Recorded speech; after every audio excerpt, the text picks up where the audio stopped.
Atención El Salvador, 14 años.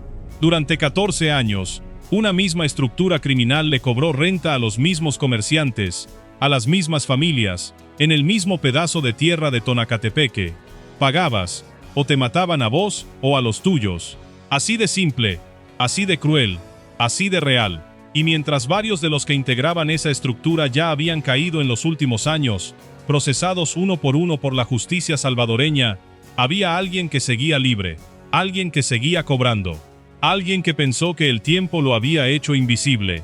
Hoy les vamos a contar cómo cayó el último eslabón de esa cadena de terror que mantuvo secuestrado un sector entero de San Salvador Este durante casi año y medio de generación completa de familias. Si te interesa conocer las capturas más importantes y los operativos más impactantes contra la delincuencia en El Salvador, suscríbete ahora al canal, porque casos como este, donde la justicia tarda, pero llega, son exactamente los que vamos a seguir trayéndote, con la investigación completa, sin adornos, directo a los hechos. El sector se llama Altavista, un asentamiento dentro del distrito de Tonacatepeque, en San Salvador Este. Para cualquiera que no conozca la zona, es un lugar más, con sus calles, sus tiendas, su gente trabajando desde temprano. Pero para quienes vivieron ahí durante más de una década, Altavista fue sinónimo de una palabra que en El Salvador pesa como una condena de muerte silenciosa: renta. La estructura de la pandilla 18 revolucionarios que operó en ese sector desde el año 2010 convirtió el cobro de extorsión en una rutina tan establecida como el paso de un camión de la basura. Cada mes, comerciantes y residentes tenían que entregar dinero. No era una sugerencia, era una sentencia con fecha de vencimiento si no se cumplía. ¿Cómo logra una estructura criminal sostener el mismo esquema de cobro durante 14 años sin que la comunidad entera colapse bajo el miedo? La respuesta empieza a entenderse cuando se conoce cómo funcionan estas estructuras por dentro. La pandilla 18, en su facción revolucionarios, no opera como una banda suelta de jóvenes armados sin control. Investigaciones periodísticas y judiciales han documentado durante años que estas estructuras se gobiernan de forma jerárquica, muchas veces desde dentro de los mismos centros penales, con líderes territoriales que reportan hacia arriba y clicas que ejecutan el cobro puerta por puerta. Una parte de lo recaudado sirve para sostener a los pandilleros presos, otra parte queda en manos de quienes están en la calle cobrando. Es un sistema diseñado para sobrevivir aunque caigan piezas individuales, porque siempre hay alguien listo para tomar el lugar del que cae, y eso es precisamente lo que pasó en Altavista. Durante estos 14 años, la estructura fue perdiendo miembros. Unos cayeron en operativos policiales, otros fueron identificados por investigaciones fiscales, otros terminaron condenados en tribunales especializados contra el crimen organizado. Pero el esquema de cobro nunca se detuvo del todo. ¿Por qué? Si varios ya habían caído, la extorsión seguía funcionando en la zona.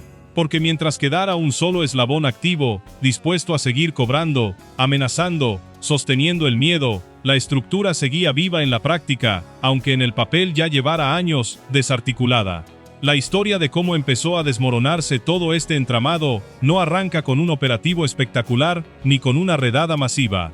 Arranca con algo mucho más simple y mucho más valiente: una denuncia.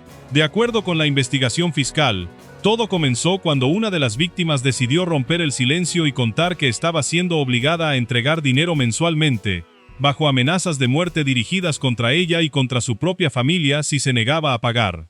Imaginen el peso de esa decisión. No es simplemente ir a poner una denuncia como quien reporta un robo de celular. Es enfrentarse a la posibilidad real de que esa denuncia le cueste la vida a uno mismo o a quienes más se ama. ¿Qué llevó a esa persona a dar ese paso, sabiendo el riesgo que corría? No lo sabemos con exactitud, y probablemente nunca lo sepamos del todo, porque la identidad de las víctimas en estos casos se protege precisamente para evitar represalias. Lo que sí sabemos, porque así lo confirma la propia Fiscalía General de la República, es que esa denuncia fue el punto de partida real de toda la investigación que terminaría, años después, cerrando el capítulo judicial de esta estructura completa. Una sola persona, cansada de pagar, cansada de vivir con miedo, activó un proceso que terminaría alcanzando a todos los responsables, uno por uno. A partir de esa denuncia, la Fiscalía comenzó a construir el caso. Este tipo de investigaciones no se arman de un día para otro. Se requiere paciencia, Se requiere cruzar testimonios. Se requiere identificar patrones de cobro, rutas de dinero, personas involucradas en diferentes niveles de la estructura. ¿Qué tan grande era realmente esta red de extorsión en Altavista? Lo suficientemente grande como para que, a lo largo de los años, varios integrantes de esta estructura ya fueran procesados y condenados, según las propias palabras de la Fiscalía. No estamos hablando de un caso aislado de un solo delincuente actuando por su cuenta. Estamos hablando de una red completa, con roles definidos, que mantuvo controlado un sector entero durante más de una década. Y aquí es donde entra la parte de la historia que probablemente más indignación genera. Mientras unos caían, otros seguían libres, conviviendo con la misma gente a la que extorsionaban, caminando por las mismas calles donde cobraban renta. ¿Cómo se siente vivir en una comunidad donde el que te cobra la renta también es tu vecino, el que te saluda en la tienda, el que ves pasar frente a tu casa? Ese es el tipo de convivencia forzada que miles de salvadoreños vivieron durante años en zonas controladas por estructuras como esta. No es una amenaza abstracta y lejana. Es una presencia constante, física, cotidiana. Con el paso de los años, y conforme la Fiscalía fue construyendo pieza por pieza el caso completo contra toda la estructura de Altavista, un nombre siguió apareciendo en las investigaciones: Tony Alexis Ramírez Castellano. Identificado como integrante de la pandilla 18 Revolucionarios, su participación dentro del esquema de cobro de extorsión en el sector fue documentada por los fiscales a cargo del caso.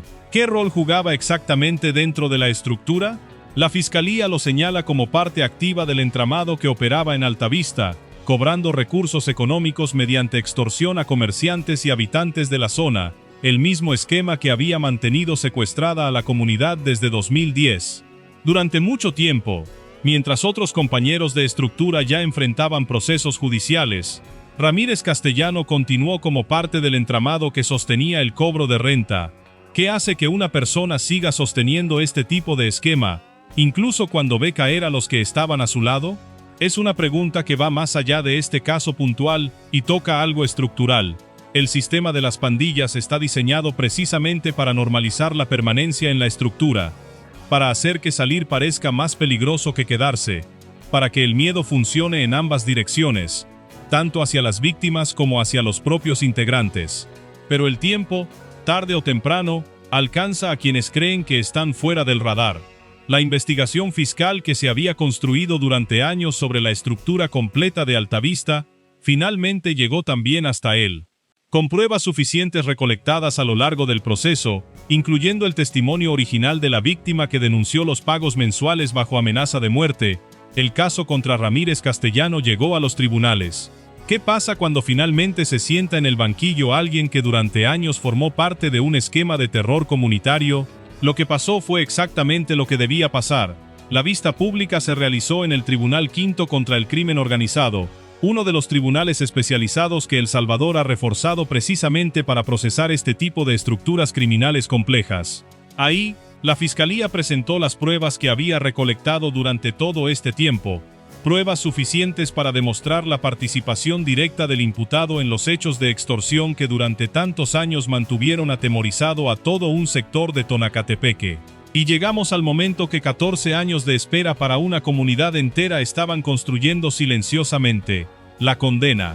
Tony Alexis Ramírez Castellano fue condenado a 15 años de prisión por el delito de extorsión agravada. 15 años. Para una comunidad que pagó renta mes tras mes, año tras año, bajo amenaza constante de muerte, esa condena representa algo mucho más grande que un simple número judicial. Representa el cierre de un capítulo de miedo que empezó cuando muchos de los que hoy pagan impuestos en Altavista ni siquiera habían nacido o eran apenas niños. ¿Qué significa realmente esta condena para el resto de la estructura y para otros casos similares en el país? Significa, en primer lugar, que el trabajo de investigación sostenida durante años por la Fiscalía General de la República está rindiendo frutos concretos, cerrando estructuras completas y no solo capturando piezas sueltas. Significa también que la denuncia de una sola víctima, por más pequeña que parezca frente al tamaño de una estructura criminal completa, puede terminar activando un proceso que alcance a todos los responsables, incluso a los que tardan más tiempo en caer. Y significa, sobre todo, que ya no existe el mismo margen de impunidad que durante años permitió que estructuras como esta operaran casi con normalidad dentro de comunidades enteras. ¿Cómo se traduce en la vida diaria de un comerciante el hecho de pagar renta durante 14 años seguidos? Pensemos en lo que implica sostener un pequeño negocio en una zona como Altavista durante todo ese tiempo. Cada mes, antes de pagar proveedores, antes de cubrir el alquiler del local, antes de llevar comida a la propia mesa, había que apartar una cantidad de dinero destinada exclusivamente a la estructura criminal. No importaba si el mes había sido bueno o malo para las ventas. No importaba si había gastos médicos, escolares o familiares urgentes. La renta se pagaba primero, porque no pagarla significaba arriesgar la vida propia o la de la familia. Ese tipo de presión económica sostenida durante 14 años deja huellas que van mucho más allá de lo financiero. Deja comunidades enteras acostumbradas a vivir con un nivel de miedo que, para cualquier persona ajena a esa realidad, resultaría simplemente inimaginable. Y este patrón no es exclusivo de Altavista. ¿Qué tan extendido está este mismo esquema en otras zonas de San Salvador Este y del país en general?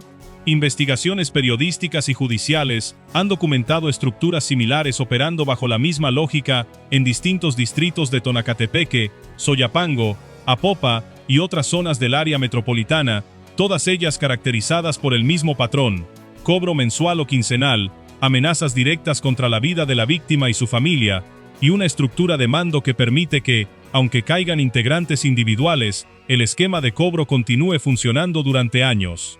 Es precisamente esta capacidad de adaptación y reemplazo interno lo que ha hecho tan difícil para las autoridades desarticular por completo este tipo de redes, y lo que hace que casos como el de Altavista, donde finalmente se logra cerrar el ciclo completo, sean particularmente significativos. ¿Qué papel jugaron los tribunales especializados contra el crimen organizado en poder finalmente cerrar este caso después de tantos años? La creación y el fortalecimiento de tribunales como el Quinto contra el crimen organizado responde directamente a la necesidad de procesar este tipo de estructuras complejas, donde no basta con juzgar a una persona por un hecho aislado, sino que se requiere reconstruir años de actividad criminal, cruzar testimonios de múltiples víctimas y coordinar la judicialización de decenas de integrantes a lo largo del tiempo. Sin este tipo de infraestructura judicial especializada, es probable que estructuras como la de Altavista hubieran seguido operando de forma indefinida, aprovechando la dificultad de procesar casos tan extensos y complejos bajo el sistema judicial ordinario.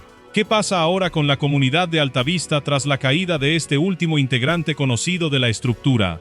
Aunque la condena de Ramírez Castellano representa el cierre judicial de este caso específico, la verdadera transformación de una comunidad que vivió 14 años bajo extorsión no ocurre de un día para otro.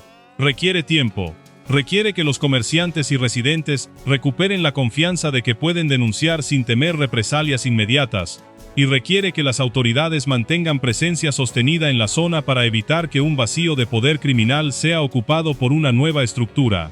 Es un proceso de reconstrucción social que va mucho más allá de una sola sentencia judicial, por más contundente que ésta sea. Este caso no puede entenderse de forma aislada. Forma parte de un patrón mucho más amplio que se ha documentado en distintas zonas de El Salvador durante los últimos años.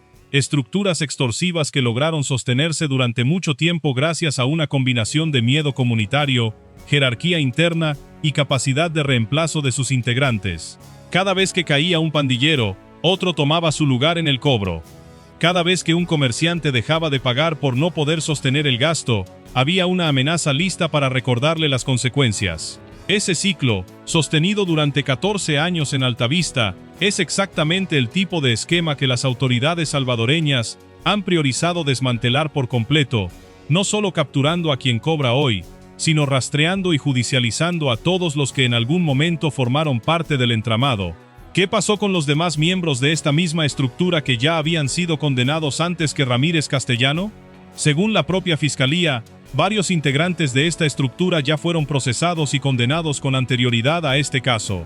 Eso significa que este no es un hecho aislado, sino el capítulo final de un proceso mucho más largo, donde uno por uno, los responsables de mantener secuestrada a la comunidad de Altavista fueron cayendo, Algunos posiblemente enfrentaron condenas incluso más severas si además de extorsión se les comprobó participación en homicidios u otros delitos asociados a la estructura. Otros, como este último caso, cayeron específicamente por el delito de extorsión agravada, con 15 años como resultado final. ¿Qué papel jugó específicamente el testimonio de la víctima original en todo este proceso judicial extendido durante años? Fue, literalmente, la chispa que encendió toda la investigación. Sin esa decisión de denunciar los pagos mensuales bajo amenaza de muerte, es muy probable que esta estructura hubiera seguido operando con total normalidad, sin que ninguno de sus integrantes enfrentara jamás un proceso judicial. La justicia, en casos como este, no actúa de forma espontánea, necesita ese primer paso, esa primera persona dispuesta a arriesgarlo todo para romper un ciclo de miedo que llevaba más de una década funcionando sin interrupciones.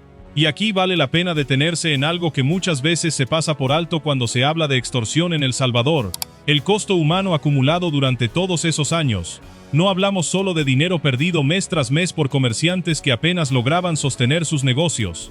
Hablamos de familias completas que vivieron bajo amenaza constante, de negocios que probablemente cerraron porque ya no podían sostener el pago de la renta además de sus gastos normales, de personas que emigraron del país escapando de estructuras exactamente como esta, y de una comunidad entera que durante 14 años tuvo que normalizar la idea de que parte de sus ingresos, cada mes, sin excepción, iban a parar directamente a los bolsillos de quienes los amenazaban. ¿Qué está haciendo distinto ahora el sistema judicial salvadoreño para que casos como este, que antes podían quedar impunes durante años, finalmente logren cerrarse? La respuesta tiene que ver directamente con el fortalecimiento de tribunales especializados como el Tribunal Quinto contra el Crimen Organizado, diseñados específicamente para procesar este tipo de estructuras complejas, con jueces y fiscales dedicados exclusivamente a desarmar redes criminales completas, en lugar de procesar casos individuales de forma aislada.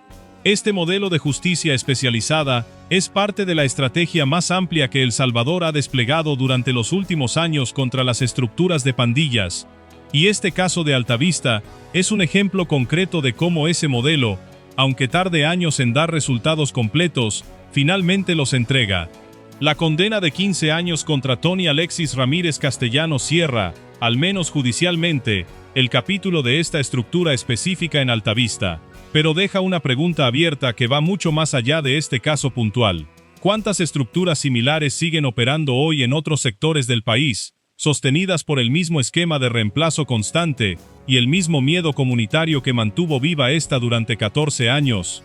Es una pregunta que no tiene una respuesta cómoda, porque mientras existan zonas donde el control territorial de pandillas todavía no ha sido completamente desarticulado, seguirán existiendo comunidades enteras viviendo bajo el mismo tipo de amenaza que durante más de una década enfrentaron los comerciantes y residentes de Altavista.